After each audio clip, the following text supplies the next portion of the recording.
There's such a Messi standards that anything other than the ridiculous appears slightly strange. Smashed some incredible records. And then another record, and then another record.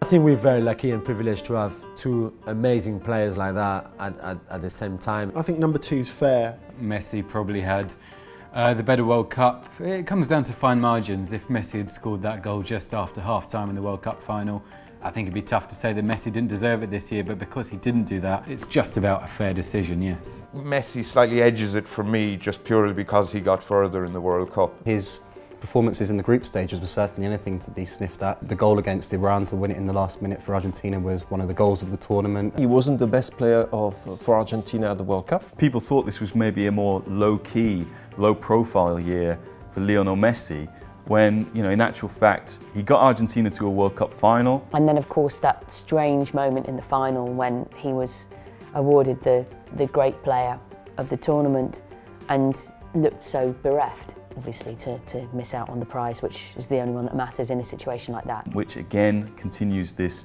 discourse about him not emulating Diego Maradona. He's had physical problems that have made it difficult for him to be at his absolute peak. Maybe people are having to get used to the fact, and he's having to get used to the fact that he just needs to change his game a little bit to suit his body. It's just incredible punishment he's put it through the years. Neymar coming in and becoming part of the scene, Suarez this season coming in and becoming part of the scene. These are new players that he's adjusting to as a sort of a part of that attacking trident that is so key to the way the big two in Spain play. I think that's the mark of a true great, really. The fact that, you know, you can have several different stages of your career rather than going along at the same pace all the time. I think Messi is slightly less self-absorbed, slightly less selfish, and I think, you know, if I had to go for a drink with one of them, I'd rather go for a drink with Lionel Messi.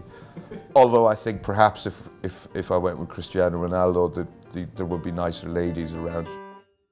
He shouldn't even be in the top 40. There's something really irritating about his facial reactions. Smashed some incredible records. And then another record, and then another record. Perhaps the greatest striker in the world at the moment. I don't think there's any other player who's worked so hard at being the absolute best he could be. I would not have any of the three of them within an ass's roar of the top 50.